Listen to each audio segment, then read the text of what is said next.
ओंकार वाणी गीता उपस्थित होइतबा सज्जन को मोर शतकोटि प्रणाम।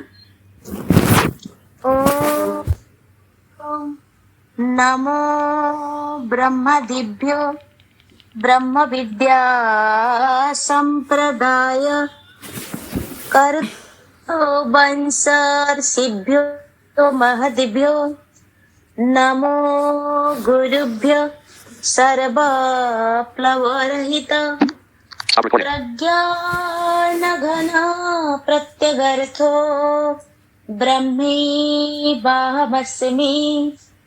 ॐ नारायणं पद्मभवं वसिष्ठं शक्तिं च तत्पुत्रपराशरं च व्यासं शुकं गौडपदं महान्तं गोविन्द योगीन्द्रमथास्य शिष्यम् श्रीशङ्कराचार्यमथास्य पद्मपादं च हस्तामलकं च शिष्यम् तं त्रोटकं वार्तिकाकारमन्यान् अस्मद्गुरुन् सतन्तमानतोऽस्मि।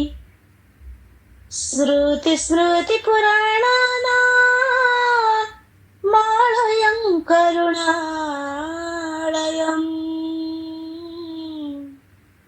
नमामि भगवत्पादं शङ्करं लोकशङ्करम्।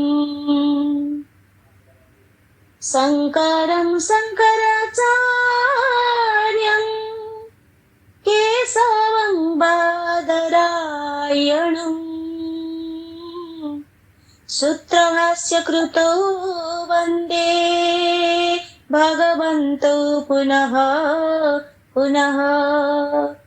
ईश्वरो गुरुरात्मेति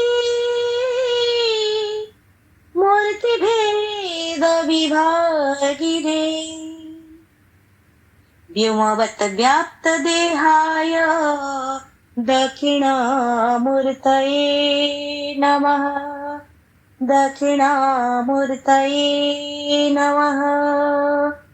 पार्थाय प्रतिबोधितं भगवता नारायणेन स्वयं व्यासेन ग्रथितं पुराणमुनिना मध्ये महाभारतम्। अद्वैतामृतवर्षिणीं भगवती अष्टादशाध्यायिनी मम्ब त्वामनुसन्धदामि भगवद्गीते भवद्वेषिणि। नमोऽस्तु ते व्यासविशालबुद्धे फुल्लारविन्दायतपत्रनेत्र येन त्वया भारततैलपूर्णा प्रज्वालितो ज्ञानमयः प्रदीप। ॐ नमो भगवते वासुदेवाय।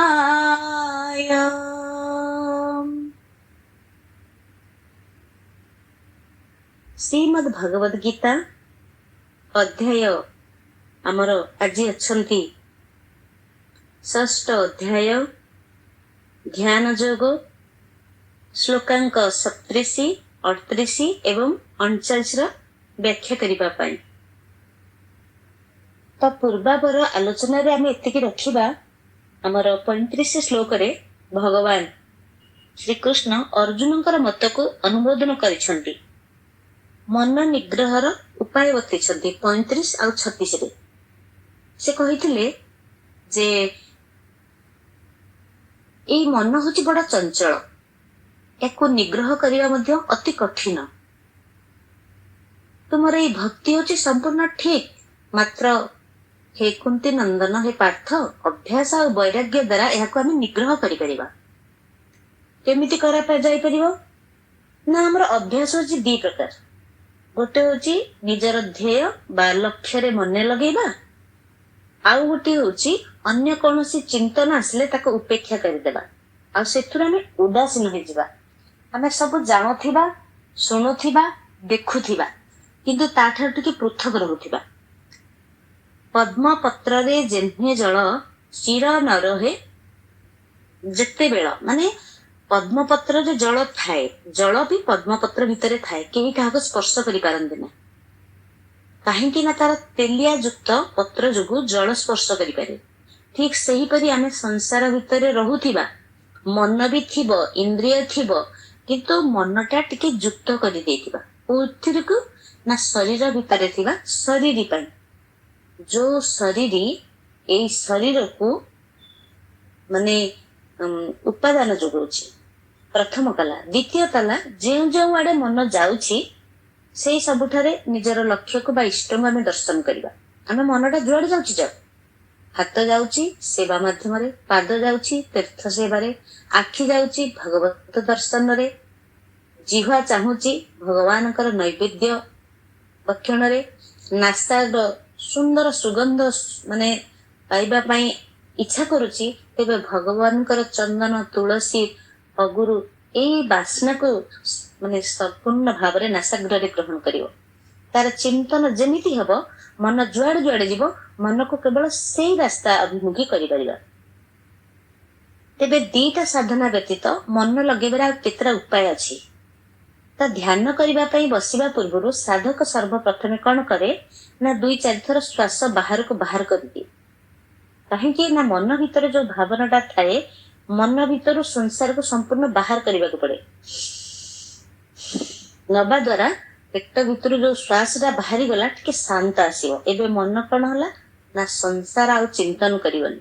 मु वर्तमान बसिली भगवत गीता चिंतन करिवि एवं सामने रे थिबा व्यक्ति मानको कहिबि एवं मु भी चिंतन करिवि जो भगवानकर कथा कहिबा और सुनिबा ता भीतर हमर मनर चिंतनटा केवल सही अभिमुखी थिबो।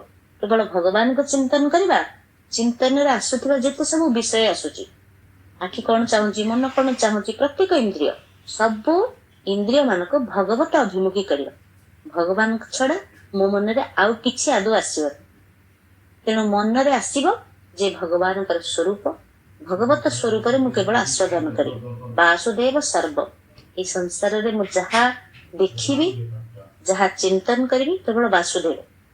ताबरे कौन हुयो ना मनटा धीरे धीरे से अभिमुखी है। द्वितीय कौन करिबा ना भगवान का नाम जप करिबा को जप समय दीटा कथा आम लक्ष्य रखिबा। प्रथम होची नाम उच्चारण समय रे व्यवधान रखिबानी। व्यवधान रखले कौन हुए ना मनटा एटिके टिके आसो टिके सेटिके जाउथिबो। संपूर्ण भाव रे धारावाहिक भाव रे जे कोन शिष्ट मंत्र को जप करुथिबा। ओम नमो भगवते वासुदेवाय, ओम नमो भगवते वासुदेवाय मंत्र जप चलीथिबो। मन रे भगवान का स्वरूप चिंतन चलुथिबो। धारावाहिक हवा द्वारा सेही धारा रे आम मनटा संपूर्ण भाव रे बुड़ी रहिबो। धीरे धीरे धीरे धीरे करबा द्वारा कण हबो ना मजरा विराम आसलानी। जेहेतु आमे हठात के बसुछे तेणु धीर स्थिर भाव रे मनटा को एई माध्यम रे नबा। द्वितीयतः कौन ना जप करबा संगे संगे नाम को कान डेरी के सुनिबा। आमे निजे जप करूचे बोली आमे निजे सुनिबा। गोटी हेले भी नाम हमको माने छाड़ीबानी। जदि देखिया नाम पाटी जप करूथिबो किंतु मन जदि अन्य मनस्क थिबा आमे सुनि परिबानी। तेनु सेहिथि पई कि उच्चारण करी करी ओम नमो भगवते वासुदेवाय प्रथमे मो सुनिबी। मु कहूच माने मु निजे सुनिबी। सुनिबा द्वारा अविचलित अखंडित भाव रे से नाम को सुनिली। नाम करिबा जप करिबा द्वारा कोन होला तृतीय रे जेउ नाम आमे उच्चारण करूछे सेतिरे मन को निवेश करिया। सेई नाम को अंगुली रे हो माला रे हो बा जे कोन स्तरे जदि न करि पारुछ केवल अविरत भाव रे उच्चारण करिबा। आमे गणना किछि करिबा जेहेतु हमर तरंगायित मन स्थिर हवा को जाउछि माला हेले चलिबो न हेले चलिबो किंतु कंटिन्यूअस भाव रे संपूर्ण उच्चारण चलिथिबो। चतुर्थरे कोन करिबा ना गोटे नाम बाणी रे उच्चारण करुथिबा अन्य नामटे रे मने मने जप करुथिबा। बाणी रे कहता ओम नमो भगवते वासुदेवाय मन रे भी जप करुथिबा सेई ओम नमो भगवते वासुदेवाय। किए राम राम किए कृष्ण कृष्ण जेकोसी नाम प्रति मिठा आसीगला केवल से नामर मिठा को आम आस्वादन करार अच्छी। पंचम कौन करवा ना जेपरी स्वर जेपरी ताल सहित नाम कीर्तन करवा सेपरी स्वर ताल अनुसार मने मने नाम कीर्तन करवा कहीं ना जो धारावाहिक भाव में आम करवा से धाराटा आम पाखरे संपूर्ण भाव में स्थिर रही।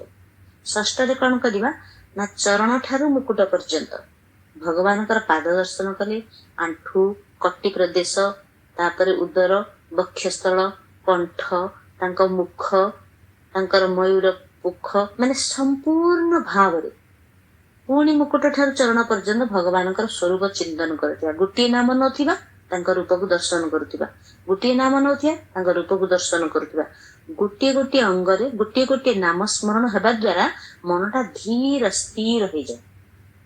मो सम्मुखरे भगवान ठिया होइछन्ति आमे भाबिबा एई भावना रखिबा द्वारा भगवान स्वरूप चिंतन करू करू तापरे कोन करिया ना भगवान दक्षिण चरण तांकर 5 गोटी अंगुठी अछि मानसिक भाव में 5टी नाम नवा तापरे अंगुली गुड़िकर ऊपर को लंबा लंबा करके 3टी नाम नौथिबा तापरे बड़ा गंठी आसीगला तापरे पुनश्च तांकर जानू प्रदेश आसिला तांकर पट्टी प्रदेश आसिला एहीपरि भाव में जेते आमे मन को धीर स्थिर भाव में चिंतन करवा आम चिंतन केवल से रस स्वरूप भगवान आसवे आउ किछि आसबनी संपूर्ण भाव में एक कथा को मन ध्यान सहित शुणु तो आंठू तल गोटे गोटे नाम नौथिबे तांकर बड़ा तांको ऊपर को आसला जानू जानू ऊपर को आहरी नाम नेले दक्षिण पार्श्व पुनश्च कटी प्रदेश तापरे पंजरा प्रदेश तापरे स्कंद दुई बाहु दुई कहुनी दी प्रकार एहीपरि चिंतन करी करी करी संपूर्ण रूप को आसीजिबा तांकर जेतेटी अंग देखुथिबे प्रत्येक अवय उपरे गोटे गोटे नाम नौथिबा से नाम नवा द्वारा से रूप आमको आहरी आनंद दौथिबो शरीर रोमांच हबो शरीर आनंद आसीजिबो मन ध्यान केवल गोटे लय गलारे भगवान का नाम नौथिबा पुनश्च नाम नौथिबा तांकर कुंडल उपरे मन भी मन झलसी जाउथिबो आखिरे तांको आखि से आम आखि मिसी जाउथिबो एहीपरि करी करी करी करी जेतेबेले आम शरीरटा तांको सहित युक्त हो गला सेतेबेले कोन हुए ना आम मन शांत हो जाए। तार तात्पर्य कोन ना भगवान दक्षिण चरण ठारू आरंभ करी मुकुटा पर्यंत भगवान एई जो शरीर अवयव गोटे गोटे कहले ताहा होछि 54टी अंग बा 54टी नाम आमे नबा प्रत्येक अंग भितर 4 थर 2 थर 6 थर 8 थर 54टी नाम बा 54टी मंत्र संपूर्ण भाव में आम लिखा मन रे चिंतन करुआ कौन सी गोटे नाम भी छाड़ा ना तापरे बाम मुकुट ठारू आरंभ करवा पुणी चरण पर्यंत 54 अक्षर यहीपरि 54 होगला 108 एपरी करने द्वारा भगवान गोटे परिक्रमा होगला मु भगवान पादरू दर्शन कली मस्तक पुणी मस्तक गोटे गोटे गोटे आसली पुणी पाद को यहीपरि आमर परिक्रमा है नाम जप है चिंतन है ध्यान है माने केते सुंदर चिंतन भगवान समस्त अंग प्रत्यंग चिंतन होगा द्वारा आमर 108 मेल जप है। तेबे एठी प्रश्न आमर केते 103 करि पारि थांदे 112 करि पारि थांदे 108 नाम जप कहीं कह जाय छी तो आमे निश्वास प्रश्वास 21,1600 थर निश्वास नौचे आ छाड़ुचे 21,1600 मत को दिभाग करदेवा रात्रि 12 घंटा दिन 12 घंटा तार भाग पड़ुचे 10,800 एई 10,800 को एक दशमांश करवा अर्थात 10 भाग हरण कले संख्या पड़े 108 108 तेणु प्रत्येक निश्वास प्रश्वास सहित भगवत नाम जदि युक्त होगला भगवत चिंतन होगला आम गोटे दिव्य जीवन प्राप्त कले अर्जुन रूपी जीव को परमात्मा रूपी श्रीकृष्ण कहउछंती माने ध्यान तमर अभ्यास अभ्यास योग युक्त न एहीपरि एमिति अभ्यास करिबा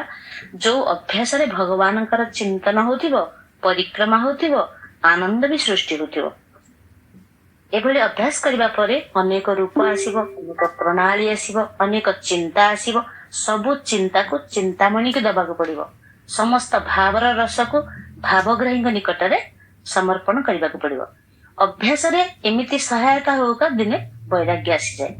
ସାଂସାରିକ ଭୋଗରୁ ଯେତେ ଆସକ୍ତି ଯେତେ ଦୂରେଇବା ମନ ସେତେ ପରମାତ୍ମା ଆଡକୁ ଯିବ। ଆମେ ଯେତେ ପୂର୍ବକୁ ଚାଲି ଚାଲି ଯିବା ପଶ୍ଚିମ ଭାଗଟା ଆପେ ଆପେ ରହିଯିବ, ତାକୁ ରହ କହିବାକୁ ପଡିବନି। ତେଣୁ ସାଂସାରିକ ଅନୁରାଗ ସବୁବେଳେ ନିବୃତ ରହିବା, କାହିଁକିନା ଶରୀର ଚାହୁଁଛି ସୁଖ, ଯୋଉ ସୁଖ କି କ୍ଷଣିକ କିନ୍ତୁ ଦୁଃଖ ବହୁତ। କିନ୍ତୁ ଯେତେବେଳେ ମନ ସଂସାର ଠାରୁ ଟିକେ ଦୂରେଇ ଗଲା ସେତିକି ବେଳେ ଆମେ ଆଗକୁ ଆଗକୁ ଗଲେ ଆମକୁ ସଂସ୍କାର ଯୁକ୍ତ ହେଲା, ସାଧନର ମାର୍ଗ ଖୋଲିଗଲା। ସେଇ ସାଧନର ମାର୍ଗ ପୁଣ୍ୟ, ଯୋଉ ପୁଣ୍ୟ କି ଆମକୁ କେବଳ ସୁଖ ହିଁ ସୁଖ, କାହିଁକିନା ସଚ୍ଚିଦାନନ୍ଦ ସ୍ୱରୂପ ହଉଛନ୍ତି ଭଗବାନ।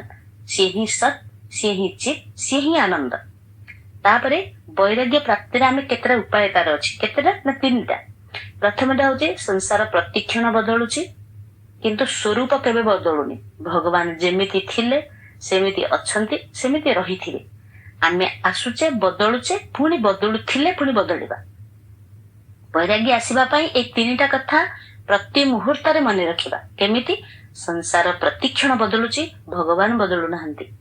ଯେପରି ମୋର ବାଲ୍ୟାବସ୍ଥା ଥିଲା, ଯୁବାବସ୍ଥା ଆସିଲା, ପରିସ୍ଥିତି ସହିତ ମୁଁ ସାଥିରେ ରହିଲିନି, ସଂସାରର ସମ୍ବନ୍ଧ ମୋର ବି କିଛି ରହିଲାନି, ଥିଲା ପୁଣି ସଂସାର ବଦଳିଗଲା। ଏମିତି ବିଚାର କରୁ କରୁ କରୁ କରୁ ସଂସାରରେ ବୈରାଗ୍ୟ ଆସିଲା। ପ୍ରଥମ ହେଲା। ଦ୍ୱିତୀୟ ହେଲା ନିଜର ତଥାକଥିତ ସ୍ୱଜନ ମାନେ ଯୋଉ ଅନୁକୂଳତା ଚାହୁଁଛନ୍ତି, ତେଣୁ ସେଇ ଅନୁସାରେ ଆମେ କଣ କରୁଛେ? ଶକ୍ତି ଲଗାଉଛେ, ସାମର୍ଥ୍ୟ ଲଗାଉଛେ, ଯୋଗ୍ୟତା ଲଗାଉଛେ, ବୁଦ୍ଧି ଅନୁସାରେ ସେମାନଙ୍କର ଇଚ୍ଛାକୁ ଆମେ ପୂର୍ଣ୍ଣ କରୁଛେ। ପୁଣି ପରିଶ୍ରମ କରି କରି ସେବା ବି କରୁଛେ, କିନ୍ତୁ ସେମାନଙ୍କ ଠାରୁ ତାର ଅନୁକୂଳତାର ଆଶା କିଛି ରଖୁନି। ଏଭଳି କରିବା ଦ୍ୱାରା କଣ ହୁଏ ନା ନିଜ ସ୍ୱାର୍ଥ ଅନୁସାରେ ବସ୍ତୁ ଦେଇ ଦେଇ ଗଲେ, ପରିଶ୍ରମ ସେବା କରିଲେ ପୁଣି ପୁରାତନ ଆସକ୍ତି ନଷ୍ଟ ହୋଇଯିବ। ତାପରେ କିଛି ନ ଚାହିଁଲେ ନୂତନ ଆସକ୍ତି ନିଶ୍ଚିନ୍ତ ଭାବରେ ଜନ୍ମିବ। ତାପରେ କଣ ହବ ନା ସଂସାରରୁ ଆପେ ଆପେ ବୈରାଗ୍ୟ ଆସିଯିବ।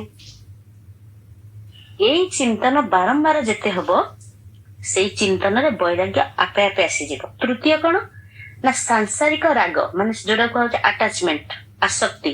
ଆସକ୍ତି ଯୋଗୁ କଣ ହୁଏ ନା ସମସ୍ତଙ୍କର ଦୋଷ ସୃଷ୍ଟି ହୁଏ, ସମସ୍ତଙ୍କ ପାଖରେ ପାପ ଦର୍ଶନ ହୁଏ, ଦୁଃଖ ମିଳେ, କଷ୍ଟ ବି ମିଳେ। ରାଗ ରହିତ ହେବା ଦ୍ୱାରା କଣ ହୁଏ ନା ସୁଖ ମିଳେ, ଶାନ୍ତି ମିଳେ, ଆନନ୍ଦ ମିଳେ। ଏଇପରି ବିଚାର ଯଦି ଆମେ ପ୍ରତ୍ୟେକ ଦିନ କରିବା ସେଇ ବିଚାରଟା ଦିନେ ବୈରାଗ୍ୟର ରୂପ ନେବ। ତେଣୁ 35 ଶ୍ଲୋକରେ ଭଗବାନ କହୁଛନ୍ତି ତମେ ଅଭ୍ୟାସ କରିବାକୁ ପଡିବ। 36ରେ କହିଲେ ଅସଂଯତାତ୍ମନା ଯୋଗ। ଯେତେବେଳେ ମନ ସମ୍ପୂର୍ଣ୍ଣ ବଶୀଭୂତ ନୁହେଁ ତା ଦ୍ୱାରା ଯୋଗ ପ୍ରାପ୍ତ ହେବା କଠିନ, କିନ୍ତୁ ମୋ ମତରେ ଉପାୟ ପୂର୍ବକ ଯତ୍ନ କରୁଥିବା ମନକୁ ବଶୀଭୂତ କରୁଥିବା ସାଧକକୁ ଯୋଗ ପ୍ରାପ୍ତି ହେଇପାରେ। ତ ଏଠି କଣ ହଉଛି ନା ଅଭ୍ୟାସ ଆଉ ବୈରାଗ୍ୟ, ଏଇ 2ଟାକ ଦ୍ୱାରା ମନ ନିଗ୍ରହ କଥା ଯେତେବେଳେ କହିସାରିଲେ ତାପରେ ଭଗବାନ ନିଜେ କହୁଛନ୍ତି ଯେ ଧ୍ୟାନ ଯୋଗ ପ୍ରାପ୍ତି ଯେତେବେଳେ ପ୍ରାପ୍ତି ହବ ସେତେବେଳେ ଅନ୍ୟ ଆଉ ବ୍ୟତିରେକ ନିଜର ମତ ରହିବ। ଅନ୍ୟ କଣ, ବ୍ୟତିରେକ କଣ, ଏଇ କଥାକୁ ବୁଝିବା ପାଇଁ ଭଗବାନ ନିଜେ କହୁଛନ୍ତି ଯେ ମନ ଯଦି ଶୁଦ୍ଧ ହେଇଗଲା ତାହେଲେ ସ୍ୱତଃସ୍ଫୂର୍ତ୍ତ ଭାବରେ ଶୁଦ୍ଧ ମନରେ ପରମାତ୍ମାଙ୍କର ରୂପ ସୁନ୍ଦର ଦେଖାଯିବ। ସାମ୍ନାରେ ଗୋଟେ ଦର୍ପଣ ଅଛି, ଦର୍ପଣରେ ମଇଳା ଲାଗି ଯାଇଛି, ସେ ଆବରଣଟା ଥିଲା ପର୍ଯ୍ୟନ୍ତ ମୁହଁର ପ୍ରକୃତ ପ୍ରତିବିମ୍ବଟା ଠିକ ଦେଖାଯାଏନି। ଯେମିତି ଦର୍ପଣକୁ ମାଜିଦେବା ଦ୍ୱାରା ମୁଖଟାର ଦର୍ଶନ ହେଇଯାଏ, ସେମିତି ଗୋଟେ ଆବରଣ ରହିଛି ମନ ଭିତରେ, ସେମିତି ମନ ବିକ୍ଷେପ ଆବରଣ, ଯୋଉ ଆବରଣ ଦ୍ୱାରା ଆମେ ସେଇ ରୂପକୁ ଦର୍ଶନ କରିପାରିଲୁ।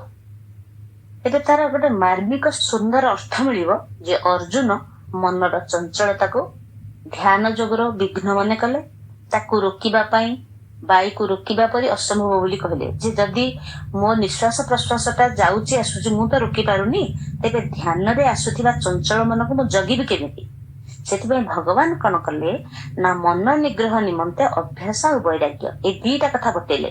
ଗୋଟେ ହାତରେ ଆମେ ଅଭ୍ୟାସ କରିବା, ଗୋଟେ ଥିରେ ବୈରାଗ୍ୟର ଖଡ୍ଗ ଧାରରେ ଆମକୁ ଚାଲିବାକୁ ପଡିବ।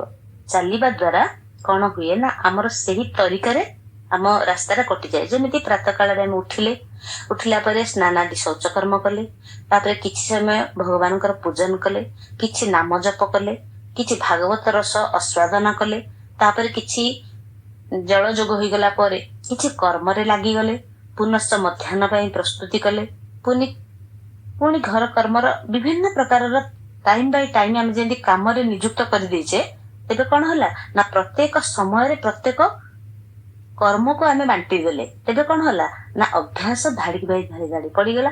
ପ୍ରତ୍ୟେକ କର୍ମ ଭିତରେ ଭଗବାନଙ୍କର ଯୋଉ ଅନୁଭବ, ସେ ଅନୁଭବ କରିବା ଦ୍ଵାରା ଆମ ମନ ଭିତରେ ମନକୁ ବୈରାଗ୍ୟ ଆସିଯିବ। ଏଇ ଦିଟା ମଧ୍ୟରୁ ଧ୍ୟାନ ଯୋଗ ନିମିତ୍ତ ଅଭ୍ୟାସ ମୁଖ୍ୟ ବୋଲିକି ଭଗବାନ ନିଜେ କହୁଛନ୍ତି। ତ ବୈରାଗ୍ୟ ଜ୍ଞାନ ଯୋଗ ନିମନ୍ତେ ଉପଯୋଗୀ ହୁଏ। ଧ୍ୟାନ ଯୋଗରେ କଣ ହୁଏ ନା ବୈରାଗ୍ୟ ସହାୟକ ହୁଏ। ଅନୁରାଗ ଥିଲେ ମଧ୍ୟ ଯଦି ଧ୍ୟାନ ଯୋଗରେ ମନକୁ ଆମେ ନିରୁଦ୍ଧ କରିପାରିବା, ଯଦି କହିବା ଯେ ଅନୁରାଗ ଥିଲେ ମଧ୍ୟ ମନ ନିରୁଦ୍ଧ ହଉନି, ତେବେ କଣ କରାଯିବ ନା ଏଠି ଗୋଟେ ଆମକୁ ଆପତ୍ତି ଆସୁଛି। ପାତଞ୍ଜଳି ଯୋଗ ଦର୍ଶନର ଗୋଟେ ମତ ଅଛି ଯେ ଅଭ୍ୟାସ ଦ୍ଵାରା ଚିତ୍ତବୃତ୍ତି ନିରୋଧ କରିପାରିବା। ଯଦି ଚିତ୍ତ ବୃଦ୍ଧିର ନିରୋଧରେ ବୈରାଗ୍ୟ ଜଣା ପଡନ୍ତା, ତେବେ ସେଇ ବୈରାଗ୍ୟଟାକୁ ଆମେ ଭିତରେ ଆଉ ବାହାରେ କେମିତି ଅନୁଭବ କରିବା? ମାନେ କହିବାର ତାତ୍ପର୍ଯ୍ୟ ଯେ ଅନ୍ତରରେ ଅନୁରାଗ ଥିବ, ଚିତ୍ତ କିନ୍ତୁ ଏକାଗ୍ର ହେଇପାରୁନଥିବ କିମ୍ବା ନିରୁଦ୍ଧ ହେଉଥିବ, ଅନୁରାଗ ରହୁନଥିବ। ଏଇ ଦିଟାକର ଭାରସାମ୍ୟ ରକ୍ଷା କରି ନ ପାରିଲେ ଅଭ୍ୟାସ ଠିକ ହୁଏନି କି ବୈରାଗ୍ୟ ଆସିପାରେ। ଯେମିତି ଗୋଟେ ରାସ୍ତାରେ ଯାଉଛେ, 3ଟା ଛକ ପଡିଲା, ଆମ ଲକ୍ଷ୍ୟସ୍ଥଳ କୋଉଟାକୁ ଯଦି ନ ଜାଣିଛେ ଆମେ ଠିକ ଲକ୍ଷ୍ୟରେ ପହଞ୍ଚି ପାରିବାନି। ଯଦି ଗୋଟିଏ ଧାରରେ ଯାଉଛେ ଯେ ସିଧା ଯିବା, ହଁ ଠିକ ଅଛି, ନାଇଁ ବାଁ ପଟକୁ ଯିବା, ଠିକ ଅଛି, ଗୋଟେ ନିର୍ଦ୍ଧାରିତ ଲକ୍ଷ୍ୟରେ ଆମକୁ ପହଞ୍ଚିବାକୁ ପଡିବ। ତା ଏକାଗ୍ରତା ପରେ ଯେତେବେଳେ ଚିତ୍ତର ନିରୁଦ୍ଧ ଅବସ୍ଥା ଆସେ, ସେତେବେଳେ ସେ ସମାଧି ଅବସ୍ଥା, ସେ ସାଧୁସନ୍ଥ ମାନେ ସିଦ୍ଧ ସାଧକ ମାନେ ଯୋଉମାନେ ସବୁ କେବଳ ପ୍ରାଣବାୟୁକୁ ରୁଦ୍ଧ କରିକି ବଞ୍ଚିଥାନ୍ତି। ତ ଆମର ଶରୀର ଖାଦ୍ୟ ଖାଉଛି, କିଛି ଶୟନ ବି କରୁଛି, ତେଣୁ ଏଇ ସମାଧି ଅବସ୍ଥାକୁ ଆମେ ଯାଇପାରୁନି ବା ଯାଇପାରିବାନି। ଯେମିତି ଶରୀର ଅପରିଷ୍କାର ହେଇଛି, ବିଶୁଦ୍ଧ କରିବାକୁ ହେଲେ ଆମେ କଣ କରୁଛେ ନା ଜଳରେ ତାକୁ ଧଉଛେ ବସ୍ତ୍ରକୁ, ଆଉ ଶରୀରକୁ କଣ କରୁଛେ ବ୍ୟାୟାମ କରୁଛେ। ଶରୀର ବ୍ୟାୟାମ ହେବା ଦ୍ଵାରା ଶୁଦ୍ଧ ହେଲା। ସେମିତି ବୁଦ୍ଧି କେମିତି ଶୁଦ୍ଧ ହବ ନା ଜ୍ଞାନ ଦ୍ଵାରା। ଆମର ଉପଯୁକ୍ତ ଜ୍ଞାନ ନହେଲେ ବୁଦ୍ଧି କେବେ ଶୁଦ୍ଧ ହବନି। ତାପରେ ମନ କେମିତି ବିଶୁଦ୍ଧ ହବ ନା ଧ୍ୟାନ କରିବା ଦ୍ଵାରା। ଯେତେବେଳେ ଭଗବାନଙ୍କର ସୁନ୍ଦର ରୂପକୁ ଚିନ୍ତନ କରିବା, ମନ ସେତେବେଳେ ସୁନ୍ଦର ରୂପକୁ ପଳେଇବ। ଶ୍ୱାସ, ବର୍ତ୍ତମାନ ନିଶ୍ୱାସ ପ୍ରଶ୍ୱାସ ଆମେ ନଉଛେ ଆଉ ଛାଡୁଛେ। ଆମେ ଯଦି ବାରମ୍ବାର ସବୁଦିନ ସକାଳେ ହଉ ବା ସନ୍ଧ୍ୟାବେଳେ ହଉ, ଯେକୌଣସି ସମୟରେ କିଛି ସମୟ ପାଇଁ ହଉ, 24 ଘଣ୍ଟା ଭିତରେ ଯଦି 24 ସେକେଣ୍ଡ ବି ହୁଏ ପ୍ରାଣାୟାମ କରାଯାଏ, ତାହେଲେ ଶ୍ୱାସର ବିଶୁଦ୍ଧ ହୁଏ। ତେବେ ଆତ୍ମା କେମିତି ଶୁଦ୍ଧ ହବ? ଆତ୍ମା ପାଇଁ କଣ କରିବାକୁ ପଡେ ନା ମୌନ ରହିବାକୁ ପଡେ। ପ୍ରତ୍ୟେକ ଇନ୍ଦ୍ରିୟ ସବୁବେଳେ କ୍ରିୟା କରୁଥାନ୍ତି। ସବୁ କ୍ରିୟାରୁ କେତେବେଳେ ସେ ଏକତ୍ରିତ ହୁଅନ୍ତି ନା ଯେତେବେଳେ ମୌନ ରହିବା, ନୀରବତା ରହିବା। ଯେତେବେଳେ ବହୁତ ସମୟ ଆମେ ମୌନ ରହିବା, ଜାଣିବା ଆମ ଆତ୍ମା ଶୋଧନ ହଉଛି। ତେବେ ମୌନ ବ୍ରତ କରିବା, ପାଟିକି ଚାପି ଦେଇଥିବା, ମନ କିନ୍ତୁ ଘୁରି ବୁଲୁଥିବ, ତେବେ ତାହା ମୌନ ବ୍ରତ ପ୍ରଯୁଜ୍ୟ ନୁହେଁ।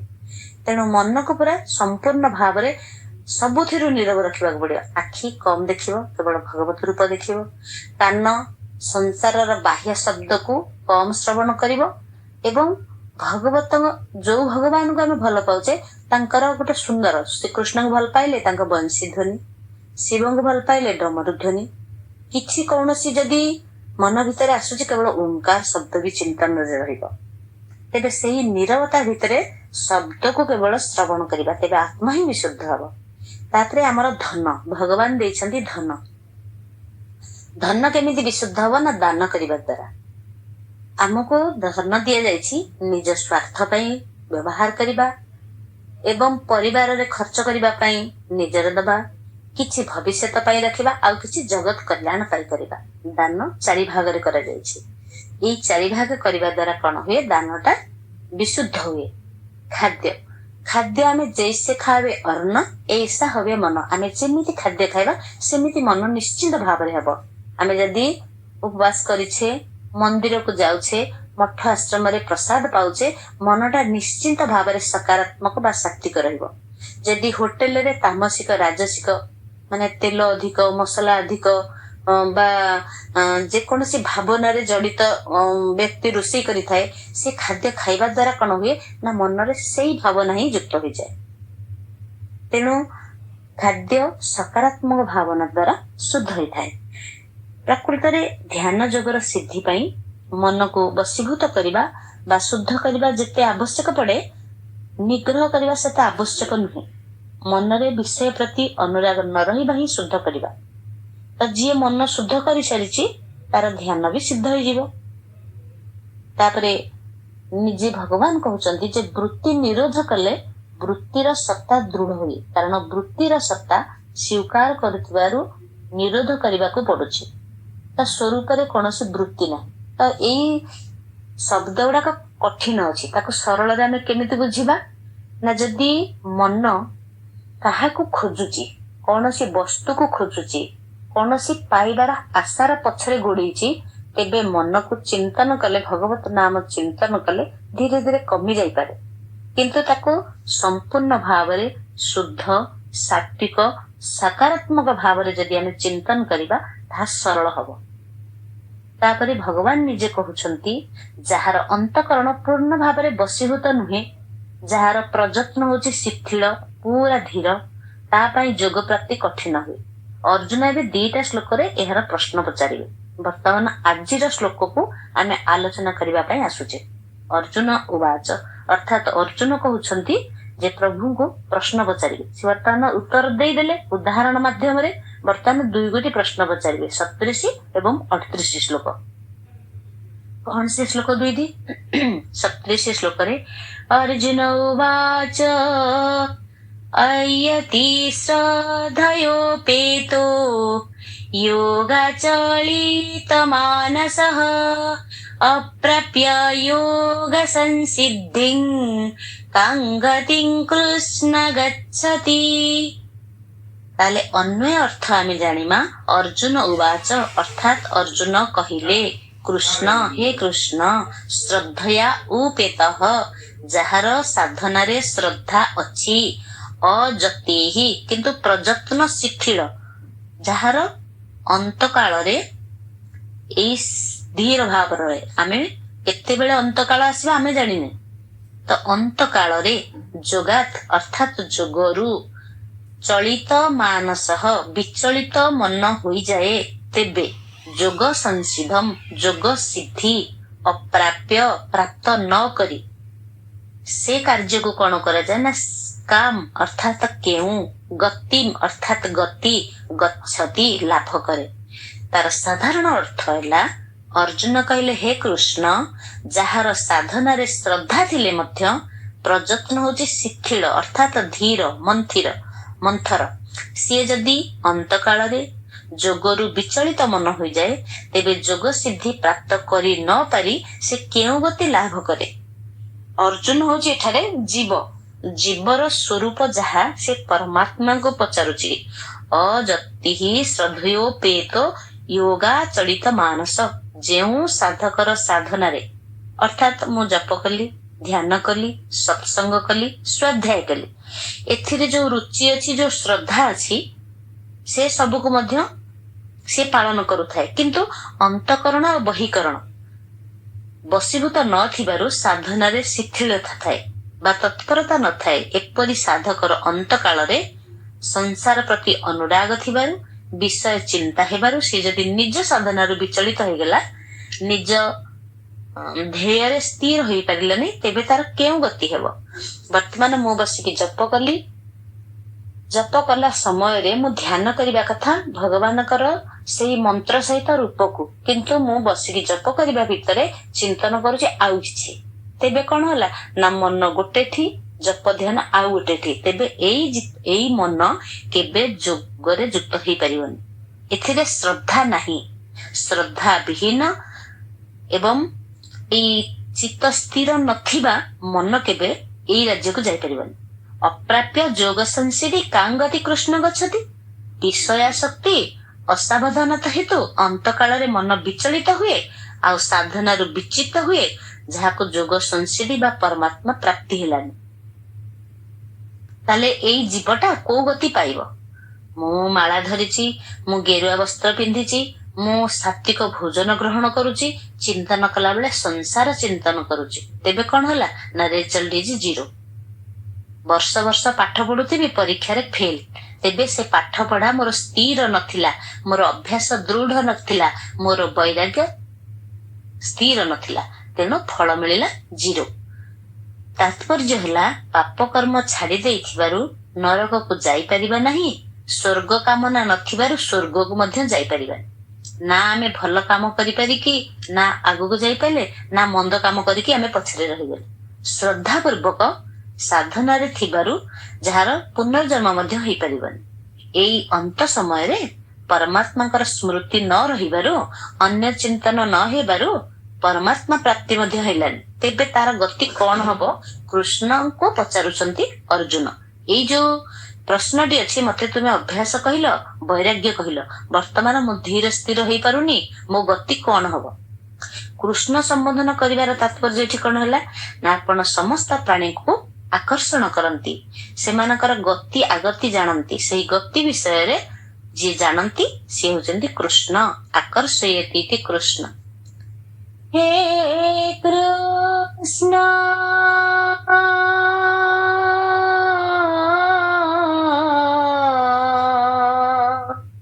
हे कृष्ण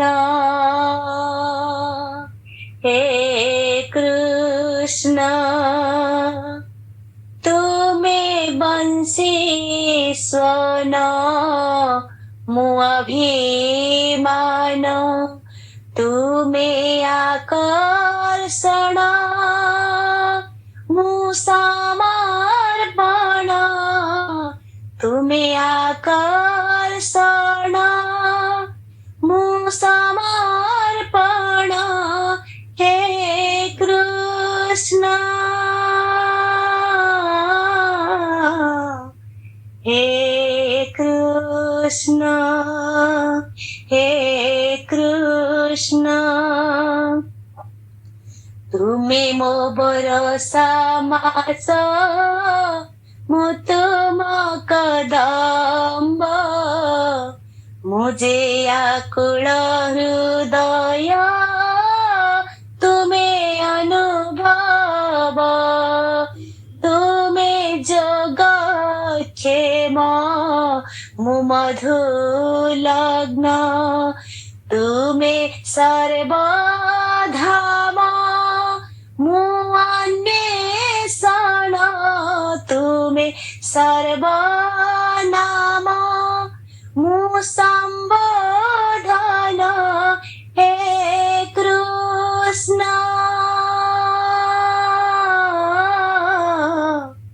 हे कृष्ण हे कृष्ण तुम्हें बंसी स्वन मु अभिमान तुम्हें आकर्षण मु समर्पण तुम्हें आकर्षण मु समर्पण हे कृष्ण हे कृष्ण हे कृष्ण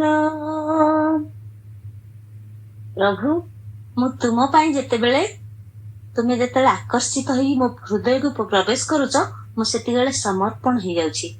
तुम्हें सर्वधाम रे चारिआडे पुरिकी अछ, मु तुमको अन्वेषण करुछि। वर्षा मासरे जेमिति वर्षा पड़िला माने कदम्ब फुटी चले, सेमिति मोर हृदय रे जेतेबेले तुम नाम तुम रूप चली आसे मो हृदय सेतेबेले आनंद रे आंदोलित हुए। से आंदोलित मनरे तुम्हें ही सर्वनाम रे आस, सर्वधाम रे आस। मु केवल तुम नाम को जप करे एवं तुमको अन्वेषण करे। तुम्हें आकर्षण करथिबारु मु तुम प्रति समर्पण हेउछि। तेणु जीव जेतेबेले आकर्षण का प्रति समर्पण हो जाए सेतिकी बेले जीव परमंगर भेट हुए। सेतिकी बेले ध्यान रे हमर भगवत अभिमुखी बा भगवत दर्शन हुए। तो कारण सापेक्ष साधन रे मन सहित जेतेबेले स्वरूप स्थिति रहउची जदा विनियतं चितमात्मन्ये अबातिष्ठते मन सहित संबंध रहउथिबारु विचलित मना होइकी जोगभ्रष्ट हेबार संभावना थाए, किंतु निजर मानि नेले कर्ण सापेक्ष साधन हुए। ध्यान जोगी कण करे ना मन को निजर ମନେ କରିକି ତାହା ପରମାତ୍ମାଙ୍କ ଠାରେ ଲଗାଏ ଯେ ଏଇ ଇନ୍ଦ୍ରିୟ ଭଗବାନ ଦେଇଛନ୍ତି ଇନ୍ଦ୍ରିୟାତୀତକୁ ଦେବାକୁ। ଏ ଶରୀର ଆସିଛି ଶରୀର ସହିତ ମିଶିବା ପାଇଁ। ଏ ମନ ଆସିଛି ଆଉ ଜଣେ ମନ ପାଖରେ ସମର୍ପଣ ହେବା ପାଇଁ। ଏଇ ମନର ଗୋଟିଏ ନାମ ହେଲା ସୁମନ। ଏଇ ଭକ୍ତିର ସୁମନ ପରମାତ୍ମାଙ୍କ ପାଇଁ ଅର୍ପଣ ହେବ। ମନ ଲଗଉଥିବାରୁ ଯୋଗ ଭ୍ରଷ୍ଟ ହୁଅନ୍ତି, କିନ୍ତୁ ଯୋଗ ଭ୍ରଷ୍ଟ ହେବାରେ କରଣ ସାପେକ୍ଷତା ହିଁ କାରଣ ହୁଏ। କରଣ ସାପେକ୍ଷତା କଣ ନା ଚିନ୍ତନ ଗୋଟେଠି ଜପ ଗୋଟେଠି ଆମର ଆଉ ଚିନ୍ତନର ବହିର୍ଭାବକୁ ଆସେ। ପ୍ରତ୍ୟେକ ଇନ୍ଦ୍ରିୟ ଅଭିମୁଖୀ ହୁଏ। ସେତିବେଳେ ପରମାତ୍ମା ହେଉଛନ୍ତି କରଣ ସାପେକ୍ଷ ହେଇଯାନ୍ତି। ମନ ବିଚଳିତ ହେଇଯିବାରୁ ନିଜ ସାଧନାରୁ ଭ୍ରଷ୍ଟ ହେଇଯିବାରୁ ଧ୍ୟାନ ଯୋଗୀଙ୍କର ପୁନର୍ଜନ୍ମ ହୁଏ। କିନ୍ତୁ କର୍ମଯୋଗୀ ଆଉ ଜ୍ଞାନୀ ଯୋଗୀ ସାଂସାରିକ ଆସକ୍ତି ରହିଲେ ପୁନର୍ଜନ୍ମ ହିଁ ହୁଏ। ଭକ୍ତି ଯୋଗରେ ଭକ୍ତ ଭଗବାନଙ୍କର ଆଶ୍ରିତ ହେଇଥିବାରୁ ଭଗବାନ କଣ କରନ୍ତି ତାକୁ ବିଶେଷ ରୂପରେ ରକ୍ଷା କରନ୍ତି। କେମିତି? ୟୋଗ କ୍ଷେମ ବହାମ୍ୟମ। ଆମେ ସମସ୍ତେ ଜାଣିଛେ ଗୀତା ପୂଜା ପଣ୍ଡା କଥା। ପ୍ରତ୍ୟହ ଭଗବାନଙ୍କୁ କେବଳ ଗୀତା ପାଠ କରନ୍ତି ଯେ ଭଗବାନ ମୁଁ ପଢିବି, ମୋ ମନକୁ ଶାନ୍ତି ଦେଲି, ତୁମକୁ ଶୁଣେଇନି, ତୁମକୁ ଆନନ୍ଦ ଦେବା ପାଇଁ। ପ୍ରତ୍ୟେକ ଦିନ ତାଙ୍କ କାମ ହେଲା ଗୀତା ପାଠ କରିବା। ଗୀତା ପାଠ କରିବା ଦ୍ଵାରା ନିଜର ଗୁଜୁରାଣ ମେଣ୍ଟେଇ ଯେତେବେଳେ ହେଇ ନ ପାରିଛି ତାଙ୍କର ପତ୍ନୀ ପଚାରୁଛନ୍ତି ତୁମେ ଗୀତା ପଢିଲେ କଣ ତୁମ ଭଗବାନ ଆଣିକି ଆମ ଘରେ ଖାଇବାକୁ ଦେବେ? ସେ କହିଲେ ଅବଶ୍ୟ ଦେବେ। ଯୋଗକ୍ଷେମ ବାହାନ୍ୟ, ମୁଁ ତାଙ୍କ ପାଇଁ ଜପ କରୁଛି, ତାଙ୍କ ପାଇଁ ଗୀତା ପାଠ କରୁଛି, ସିଏ କାହିଁକି ମତେ ଦେବେନି? ତାଙ୍କ ମନ ଭିତରେ ଦୃଢ ବିଶ୍ୱାସ ଅଛି। ଦିନେ ଗଲା ଦି ଦିନ ଗଲା, ଯେତେବେଳେ ସାଂସାରିକର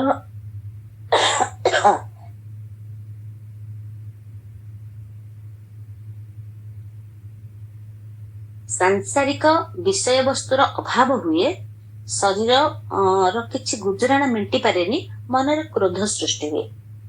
ତ ସେଇ ସମୟରେ ତାଙ୍କ ପତ୍ନୀ ପଚାରୁଛନ୍ତି ତୁମେ ଭଗବାନଙ୍କ ପାଇଁ ଗୀତା ପାଠ କରୁଛ, ଆମେ ବର୍ତ୍ତମାନ 2 ଦିନ ହେଲା ଭୋକିଲା ଅଛେ, ତୁମ ଭଗବାନ ଦେବେ କି? ତାଙ୍କର ଦୃଢ ନିଶ୍ୱାସ ହଁ ଭଗବାନ ଦେବେ। ତ ରାଗିଗଲେ ପତ୍ନୀ, ଧରିଥିଲେ ଗୋଟିଏ ଗୁଜିଆ ବା ଯନ୍ତ୍ରଟିଏ ବା ଛୁରୀ ହଉ ବା ପନିକି ହଉ ଯାହା ବି ହଉ ନେଇକରି ସେ ଭଗବାନଙ୍କର ସେ ଗୀତା ବହିକୁ 3 ଗାର କରିକି କାଟିଦେଲେ। ଏଇ ଗୀତା ବହିଟା ଅଛି ବୋଲି ଆମ ଘରେ ଗଣ୍ଡଗୋଳ ହଉଛି। ତୁମେ ସଂସାରର କର୍ମ କର, ତୁମେ ଯଦି ଭଗବାନଙ୍କ ଉପରେ ଛାଡିଦବ ଭଗବାନଙ୍କ ତମ ଦୁଆରକୁ ଆସିବେ। ରାଗିକିରି ଗୀତାରେ ଯେତେବେଳେ ଗାର କାଟି ଦଉଛନ୍ତି ସେତିକି ବେଳେ ପରମାତ୍ମା ବି ଏଇ ଭିତରେ ଅଛନ୍ତି, ତାଙ୍କ ଭାବରେ ବଞ୍ଚିଛନ୍ତି। ତେଣୁ ଭାବଗ୍ରାହୀଙ୍କର ଜିହ୍ୱାରେ ମଧ୍ୟ 3 ଗାର ପଡିଗଲା। ତାଙ୍କୁ ବହୁତ କଷ୍ଟ ହେଲା। ପୂଜା ପଣ୍ଡା ସେଇଠି ବହିକି ରଖିଦେଲେ। ପ୍ରଭୁ କ୍ଷମା କରିଦିଅ, କ୍ଷମା କରିଦିଅ କହିକି ମୁଣ୍ଡିଆ ମାରୁଛନ୍ତି, ଆଖିରୁ ଲୁହ ବୋହି ଯାଉଛି। ପତ୍ନୀ ଯାଇକରି ବସିଛନ୍ତି ବାରି ଗୁହାରେ, ଇଏ ବହିଟି ଥୋଇଦେଲେ, ଚାଲିଗଲେ ଦୂରକୁ ମନ୍ଦିରକୁ। ହେ ପ୍ରଭୁ କଣ କଲ? ସାଧାରଣ ନାରୀଟିଏ, ସେ ଜାଣିପାରିଲାନି, ତୁମେ ତାଙ୍କୁ କ୍ଷମା କରିଦିଅ। ସେହି ସମୟରେ ନିଜେ ଭଗବାନ କୃଷ୍ଣ ରୂପରେ ଛୋଟ ବାଳକଟିଏ ହେଇ 2 ଭାର ଖାଦ୍ୟ ବହନ କରି ଆସିକି ଗୀତା ପଣ୍ଡାଙ୍କର ଗୃହରେ ପ୍ରବେଶ କରୁଛନ୍ତି।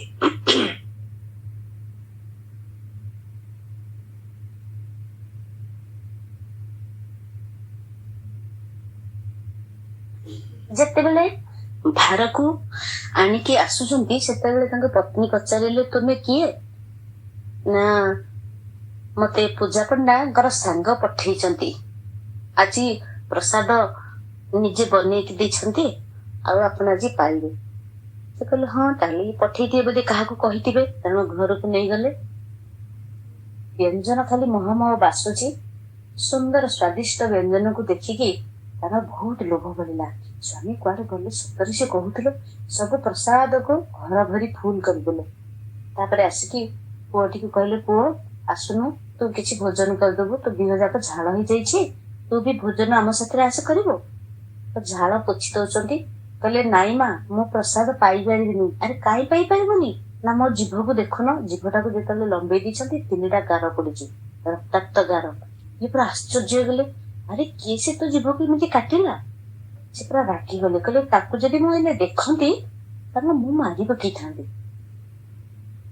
ପିଲାଟି କହିଲା ମା ତୁମେ ଥା, ପ୍ରସାଦ ପାଇବ। ପୂଜା ପଣ୍ଡାକୁ ଆସିଲେ, ଆମ ଗୀତା ପଣ୍ଡାଙ୍କୁ ଆସିଲେ କହିଦବ ତମ ବନ୍ଧୁ ପଠେଇଥିଲେ ବୋଲି, ମୁଁ ଯାଉଛି କହିକି ସେ ପଳେଇଲା। ସେ ମନେ ମନେ ଚିନ୍ତନ କରୁଛନ୍ତି, ଏ ପିଲାଟି କେତେ ସୁନ୍ଦର, କେତେ ଆପଣାର ଲାଗିଲା, ମୁହଁ ତାର ଦେହ ବାସୁଛି, ଏତେ ପ୍ରସାଦ ସେ କେମିତି ଆଣିକି ଆସିଲା, ଏତେ ଛୋଟ ପିଲାଟି ଏତେ ଖାଦ୍ୟ ପ୍ରସାଦ ଆଣିକି ଆସିଲା। ଏତିକି ଭାବିକିରି ଘର ଭିତରକୁ ଯାଇଛି। ହଠାତ୍ ପୂଜା ପଣ୍ଡା ଆସିଗଲେ, ଦେଖିଲେ ଘର ଚାରିଆଡେ ଯାକ ମହମ ହେଇକି ବାସୁଛି।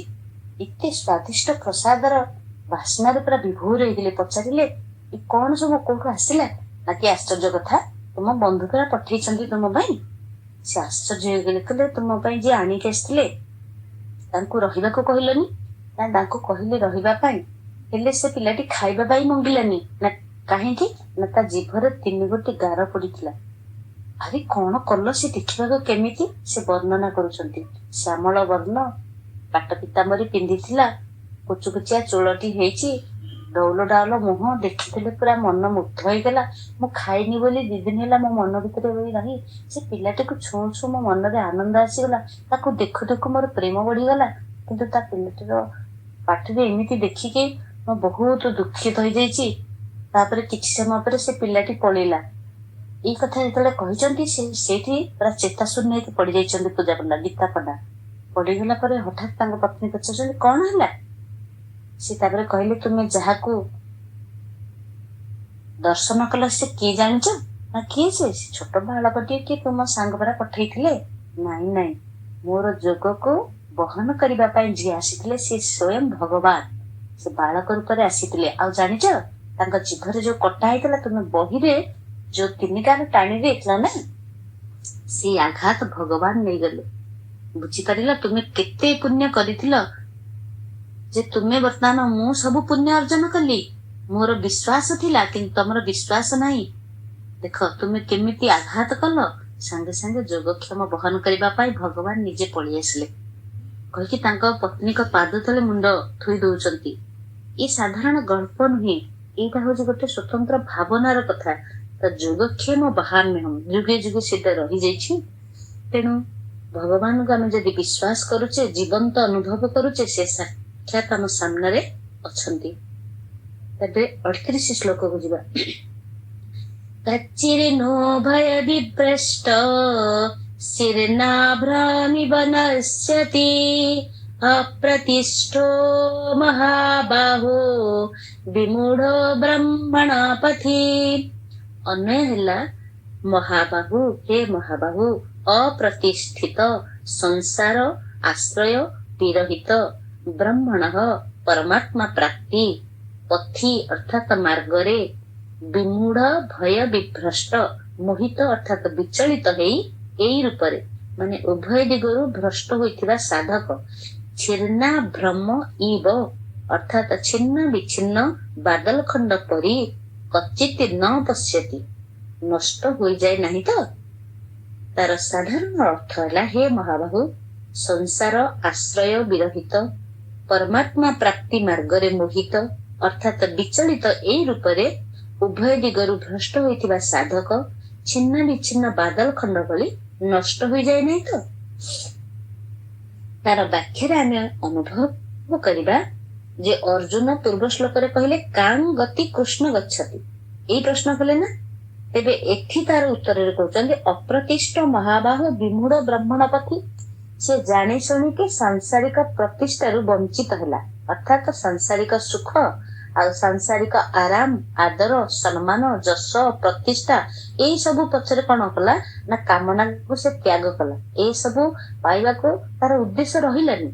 ଏଇ ରୂପରେ କଣ ହେଲା ନା ସଂସାର ଆଶ୍ରୟକୁ ତ୍ୟାଗ କରି ସେ ପାରମାର୍ଥିକ ମାର୍ଗକୁ ଅନୁସରଣ କଲା। କିନ୍ତୁ ଏଇ ଜୀବିତ ଅବସ୍ଥାରେ ପରମାତ୍ମା ପ୍ରାପ୍ତି ହେଲାନି। ଶେଷରେ କଣ ହେଲା ନା ସାଧନାରୁ ବିଚଳିତ ହେଲା, ଆଉ ପରମାତ୍ମାଙ୍କର ସ୍ମୃତି ରହିଲାନି। କଚିନ୍ନ ଭୟ ବିଭ୍ରଷ୍ଟ ସିନେମା ଭ୍ରମିବା ନଶ୍ୟତି।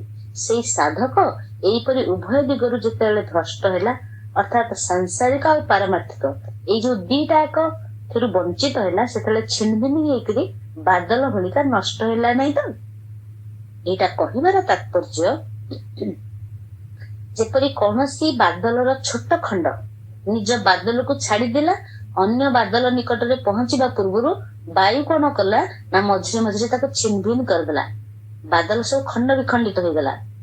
ସେମିତି କଣ ହେଲା ନା ସାଧକ ସଂସାରର ଆଶ୍ରୟକୁ ଛାଡିଦେଲା, ଅନ୍ତକାଳରେ ପରମାତ୍ମାଙ୍କର ସ୍ମୃତି ନ ରହିବାରୁ ନଷ୍ଟ ହେଲାନି ତ, ତାର ପତନ ହେଲାନି ତ, ନା ସେ ଆଗକୁ ଯାଇପାରୁଛି ନା ପଛକୁ ଯାଇପାରୁଛି। ଏଇଠି ଗୋଟେ ସୁନ୍ଦର ଛୋଟ ଗଳ୍ପଟେ କହୁଛି, ଯାହାକି ଗୋଟେ ଜୀବନ କଥା, ଜୀବନ ଦର୍ଶନ କଥା। କଣ ନା ଗୋଟେ ସୁନ୍ଦର ଜଙ୍ଗଲଟେ ଅଛି, ସେ ଜଙ୍ଗଲ ଭିତରେ ଗୋଟେ କୂଅଟି ଅଛି। ସେ କୂଅ ଭିତରେ ପାଣି ନାହିଁ, ଚାରିଆଡେ ଅନ୍ଧାର। ସେ କୂଅ ଭିତରେ ଗୋଟେ ସାପଟି ଅଛି, ପଞ୍ଚ ଫଣା ହେଇଛି, ଘେରେଇ ହେଇକି ସାପଟା ସେ କୂଅ ଭିତରେ ଫଣା ଟେକିକି ରହିଛି।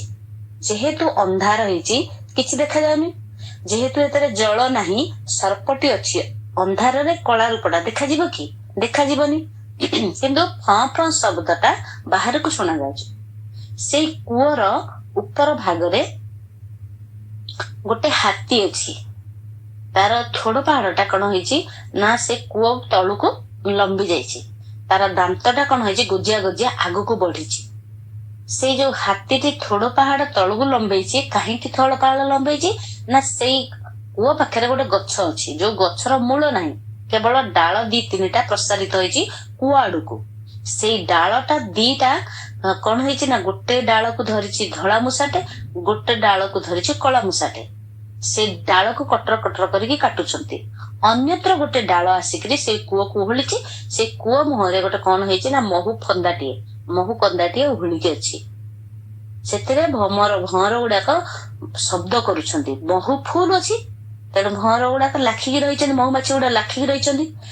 ସେଇ ସମୟରେ କଣ ହେଇଛି ନା ଯୋଉଠି କିନା ମହୁ ଫଣାଟି ବନ୍ଧା ହେଇଛି ତା ତଳୁକୁ ଯୋଉ ଡାଳଟି ଲମ୍ବିଛି, ସେଇ ଡାଳଟାକୁ କୂଅ ଭିତରକୁ ଓହଳିକି ଗୋଟେ ମଣିଷ ଧରିଛି।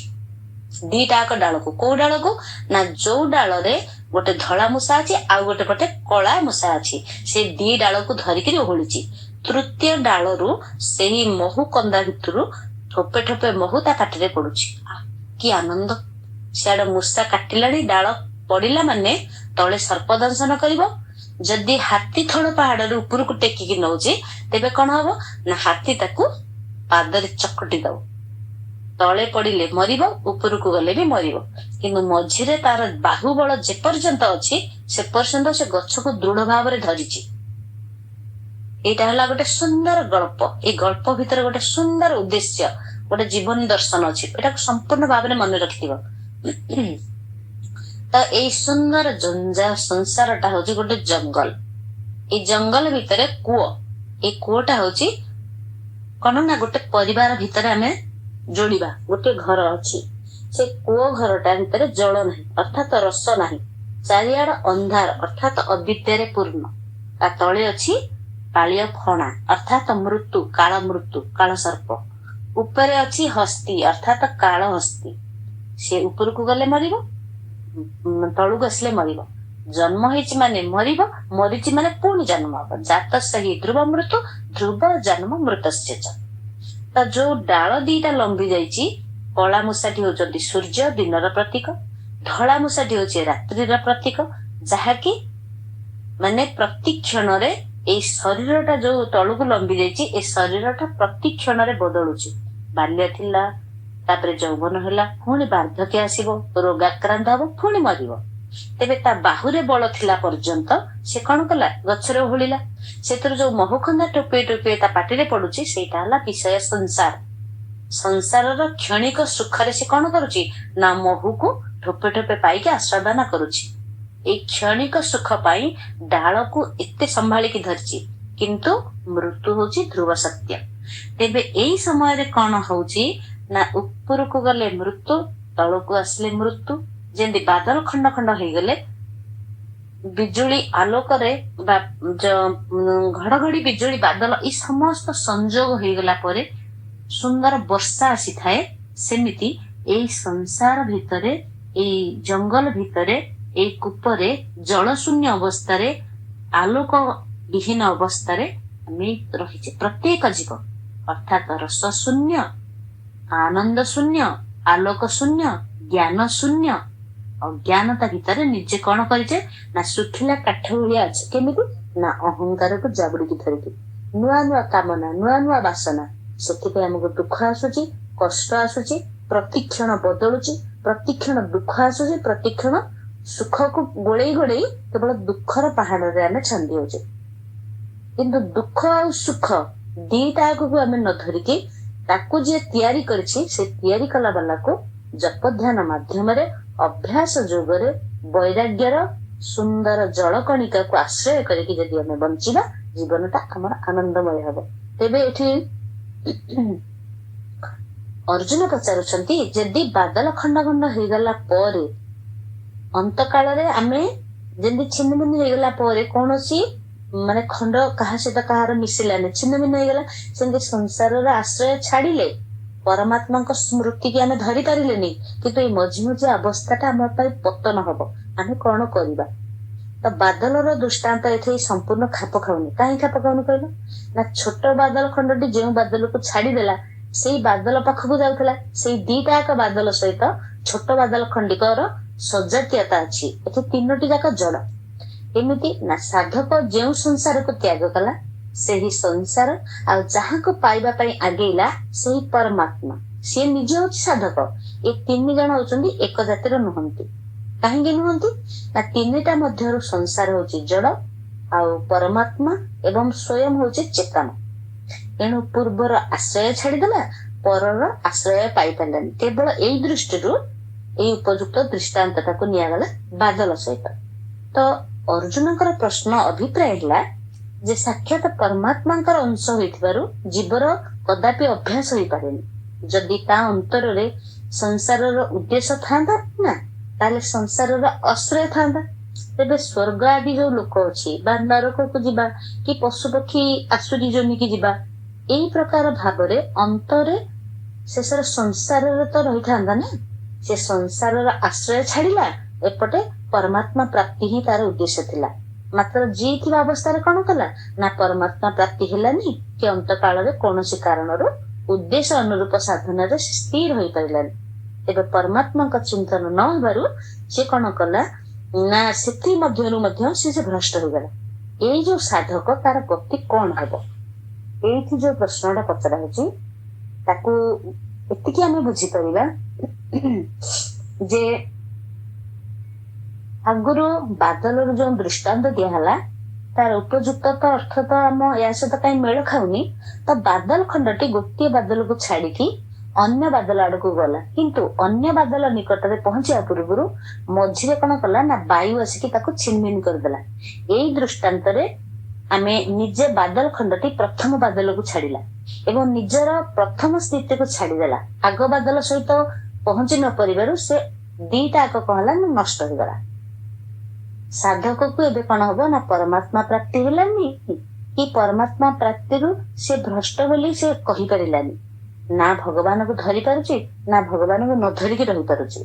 ଦ୍ଵିତୀୟତଃ କଣ ନା ସାଧ୍ୟ ପ୍ରାପ୍ତି ହେଲା ପରେ ସାଧକ ସାଧନାରୁ ଏବେ ଚ୍ୟୁତ ହେଉନି। କହିବାର ଅର୍ଥ ହେଲା କୌଣସି ପରିସ୍ଥିତିରେ ସାଧ୍ୟ ଠାରୁ ପୃଥକ ହୋଇପାରେନି କି ତାକୁ ଛାଡିପାରେନି। ତାହେଲେ ସାଧ୍ୟ କିଏ ସାଧନା କିଏ? ଆମେ ନିଜେ ହଉଛି ଜଣେ ସାଧକ। ସାଧନା ମାଧ୍ୟମରେ ଯାହାକୁ ଦର୍ଶନ କରିବା ଯୋଉ ପରମାତ୍ମା ତାଙ୍କ ସହିତ ଯୁକ୍ତ ହେଲେ ସେଇଟା ହବ ସାଧ୍ୟ ଏବଂ ସାଧ୍ୟଟା ପରମାତ୍ମା ଅଭିମୁଖୀ ହେଲେ ତାହା ହବ ସାଧନା। ଯଦି ସାଧକ ବାଧକ ଦୃଷ୍ଟିରେ ଯାଏ ବା କୌଣସି ସାଧନାରୁ ବିଚ୍ୟୁତ ହୁଏ ସେତେବେଳେ ସାଧକ ପଥକୁ ଯାଇପାରେନି କି ପରମାତ୍ମା ପ୍ରାପ୍ତିର ସଙ୍ଗ ଲାଭ କରିପାରେନି। ତେଣୁ ସାଧ୍ୟରୁ ଚ୍ୟୁତ ହେଲା ବୋଲି ଆମେ କହିବା ଯଥାର୍ଥ ହବନି। ଅବଶ୍ୟ ଶେଷ କାଳରେ ପୁଣି ସ୍ଥିତି ଆସିବ ଯେ ପରମାତ୍ମାଙ୍କ ସ୍ମୃତି ନଥିବାରୁ ସାଧନା ବି ଭ୍ରଷ୍ଟ ହୋଇଯିବ। ବର୍ତ୍ତମାନ ଆମେ ଜଣେ କ୍ୟାମେରାମ୍ୟାନ କଥା ଭାବିବା। ତ ଜଣେ କ୍ୟାମେରାମ୍ୟାନ ଆମକୁ ନିର୍ଦ୍ଦିଷ୍ଟ ଲକ୍ଷ୍ୟରେ ରହିକି ଗୋଟେ ଫଟୋ ନବା ପାଇଁ ଚାହୁଁଛେ। ଆମେ କଣ କଲେ ନା ସଜବାଜ ହେବା ଭିତରେ ଯେତେବେଳେ ଆମେ ଯୋଉ ସମୟରେ ରହିଛେ, ଯୋଉ ସମୟରେ ଅନ୍ କରାହଉଛି ସେଇ ଚିତ୍ରଟା କ୍ୟାମେରାରେ ରହିଯାଉଛି। ଆମେ ଯେତେ ସଜାସଜି ହେଲେ ସେଗୁଡା ରହିବନି। ଯୋଉ ସମୟରେ ଆମର ଅନ୍ କରାହେଲା ସେଇଗୁଡିକ ରହିଗଲା। ସେମିତି ଆମେ ଜୀବନ ଚର୍ଯ୍ୟାରେ କଣ କରୁଛେ ସେଇଟା ଅଲଗା କଥା। ଅନ୍ତକାଳେ ଚ ମାମେବ ସ୍ମରଣ ମୁକ୍ତ କଳେଇବ।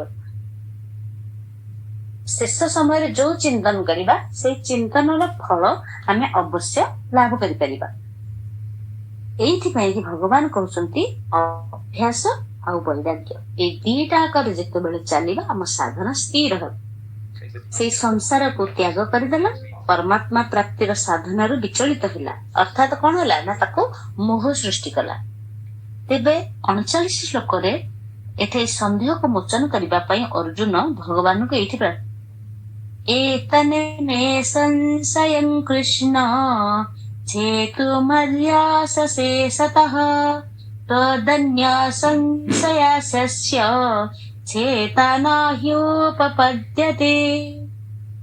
अन्वय होला हे कृष्ण मैं एतत् मोर एही संशय अशेषतः संदेह पूर्ण रूपरे छेतुम अर्थात छेदन करिबा पाई अर्थात आपण ही समर्थ ही त्वदन्यः कारण आपणଙ୍କ ବ୍ୟତୀତ अस्य संशयस्य अर्थात एही संशय छेता न उपपद्यते छेदनकारी अन्य केही होई न पारे। साधारण अर्थ होला हे कृष्ण मोर ही संदेह मोचन करिबा पाई आपण ही समर्थ कारण आपणଙ୍କ ବ୍ୟତୀତ अन्य केही एही संशय मोचन करि परिबेनी। एतन्मे संशयं कृष्णं छेतु मरस्य शेषत परमात्मा प्राप्ति उद्देश्य थिबारु साधक पाप कर्मरु विमुक्त हैला तेणु से कौन कला ना नरक को जाई परिलानी स्वर्ग प्राप्ति लक्ष्य न थिबारु से स्वर्ग को मध्य जाई परिलानी तार मनुष्य जन्म पाइबार उद्देश्य भी नथिबारु से मनुष्य जन्म मध्य पाई परिलानी। अन्य पक्षरे कौन कला ना परमात्मा प्राप्तिर साधनरु विचलित हो गला। तेबे मोर संशय जे एपरि साधक छिनभिनी बादल परि नष्ट हो जाए नहीं तो तदन्य संशयस्यास्य छेता न हि उपपद्यते एही संशय को छेदन करिबारे सक्षम हेबेनी। तात्पर्य ହେଲା कौनसी शास्त्रज्ञ विद्वान शास्त्रर गूढ़ गहन हो बा कठिन विषय बुझेई पारंती किंतु जोग भ्रष्टर केउ गति हुए ताहार उत्तर केही दे परिबेनी। अवश्य जोगी किछि निर्दिष्ट सीमा पर्यंत जानी पारंती हेले से समस्त प्राणीकर गति आउ आगति माने जीवा आसीबा केही जानी पारंतीनी काहेकि ना जुंजा ना जोगी अभ्यास करी करी से जोगी होइछंती तांकर ज्ञान रा सीमा जेते दूर हुए से पर्यंत से जानी पारिबे किंतु आपण तो युक्त जोगी ना आपण के बिना अभ्यास और परिश्रम रे सब किछि जानी पारंती ता आपण को समान ज्ञानी आ केही होई परिबेनी। भगवान आपण होचंदी समस्त प्राणीकर गति आ आगति को मध्य जानती तेबे गति आ आगति कोन होला जीवावास जे समस्त प्राणीकर उत्पत्ति प्रलय गति आगति विद्या अविद्या ए सब के जी जानी पारे से केवल एकमात्र भगवान पदवच्च अन्य के नहंती। तेणु जोग भ्रष्टंकर गति विषयक प्रश्नर जो उत्तर आपण दे परिबे आपण ही मोर एई संदेह को मोचन करि परिबे। तेबे यार सारांश अर्थ होला जे अर्जुनंकर भगवान श्री कृष्णंकर भगवता प्रति विश्वास थिला तेणु सी एठारे जोग भ्रष्टर गति विषय प्रश्न कले एवं कहिले जे एई कथा आपणक व्यतीत अन्य केही करि परिबेनी। भगवान श्री कृष्णंकर भगवता प्रति विश्वास थिबारु अर्जुन एई एक अक्षणी सशस्त्र नारायण सेना को अनादर करिदेला निशस्त्र भगवान को स्वीकार कला काहेकि ना से जानिछि जेउ पटे भगवान सेई पटे निश्चिंत भावरे विजय हेबो अन्यत्र केबे भी होई परिबो नाही। तेणु गोटे मात्र ध्येय जे मोर प्राप्ति होची भगवान से सहस्र माने कौरव को चाहि नथिले अक्षणी सेना को चाहि नथिले एकमात्र भगवान को चाहिथिले तार कारण हैला जे गोटे लक्ष्य रे से तांग मन को युक्त करथिले भगवान जो पटे अछंती धर्म जो पटे अछि से निश्चिंत भाव रे विजय लाभ करिवे तेणु ताहा मध्य परिशेष रे विजय लाभ करछि आमे समस्त भी जानिछे। तेबे ये सुंदर श्लोक आ तार अर्थ को आमे अनुभव कले तार गोटे सुंदर नवाक्षरी वृत्तरे ओडिया अछि आमे जहाकी टिके पाठ करिबा निश्चित भाव रे आनंद देबो। अभ्यास ए परि सामर्थ असाध्य साध्य साध्य करे से तो से परि वैराग्य अभ्यासे विषय विष परि दिशे औषभ्यास करिले रोग हटाई क्रमशरे ते मंत अभ्यास बलरे मन इंद्रिय आसक्तरे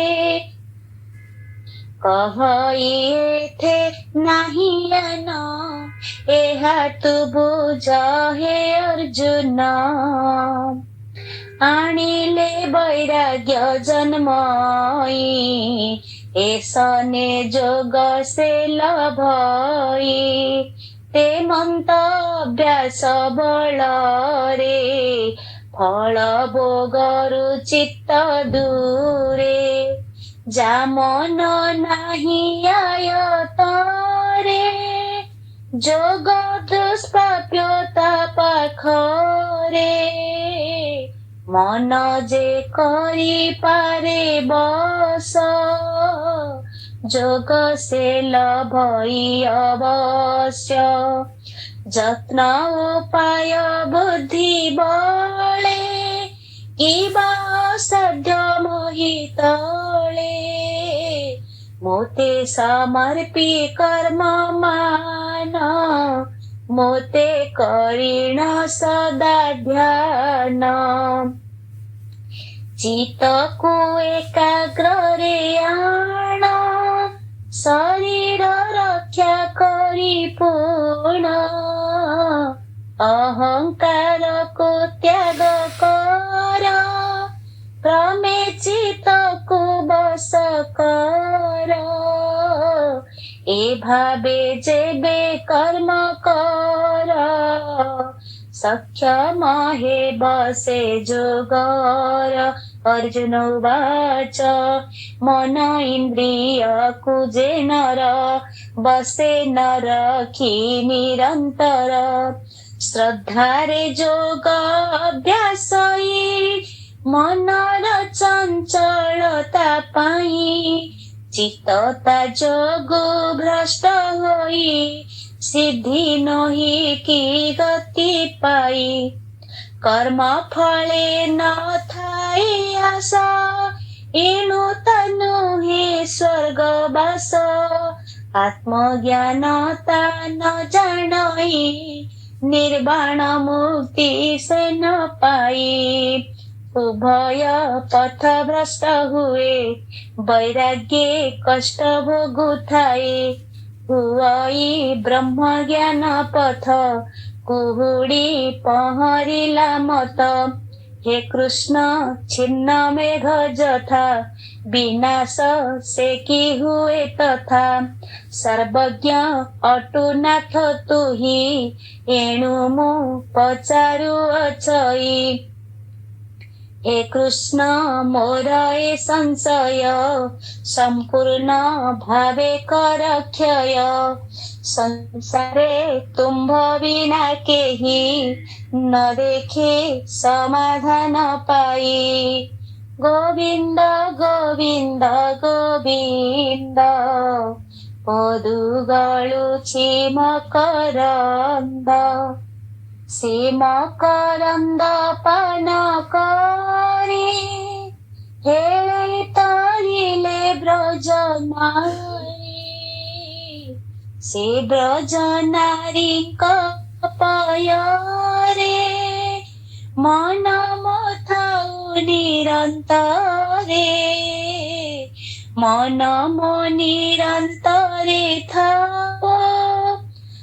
कृष्ण बोली जीव जाऊ कृष्ण बोली जाऊ जीव मोते उदर वसुदेव मोते उद्धार वसुदेव मोते उद्धार वसुदेव। ओम नमो भगवते वासुदेवाय। आज समय मुताबक तीन गोटी श्लोकांक को आम उपस्थापन करेजे परिशेष जीवन को नहीं गोटे सुंदर भजन कहीकि बाणी को देवी विश्राम। आसीबा जीवा को जीवन जीवन ए जीवन ए जीवन जीवन जात्रा रे अधिक मात्रा Captions overlay. Button. Window media volume. Duration. 65 minutes 18 seconds. Recorded track. Stop recording. Screen. Button. Window media volume. 64%. Budget. 100%. Media. Tab. Sound settings. Button. Captions overlay. Stop recording. Window media. मोर भाव बंधन आसीमा जीवा को नहीं जीवन ए जीवन ए जीवन जेउ भली जिए चाहे सेई भली जन्म निए कोटि पुण्य जेबे थाए नर देह प्राप्त हुए मनीष जीवन साधनार स्थान मनीष जीवन साधनार स्थान जप तप पाई मते कर कल्याण तुम साथी रे रहो मोर भाव बंधन आसीबा जीवा को नहीं जीवन ए जीवन ए जीवन जन्म मृत्यु चक्र कोले जीवन जात्रा चले दया धर्म दान बले वैकुंठ रे जागा मिले जन्म मृत्यु चक्र कोले जीवन जात्रा चले दया धर्म दान बले वैकुंठ रे जागा मिले जन्म मरण करम हरण जन्म मरण करम हरण थका मन चाही प्रभु महानिर्वाण तुम साथी रे रहु मोर भाव बंधन जप तप पाई मते कर कल्याण आसीबा जीवा को नहीं जीवन ए जीवन ए जीवन जीवन जात्रा रे अधिक मात्रा रे जीवन जात्रा रे अधिक मात्रा रे तुम साथी रे रहो मोर भाव बंधन जीवन ए जीवन जीवन ए जीवन हरे कृष्ण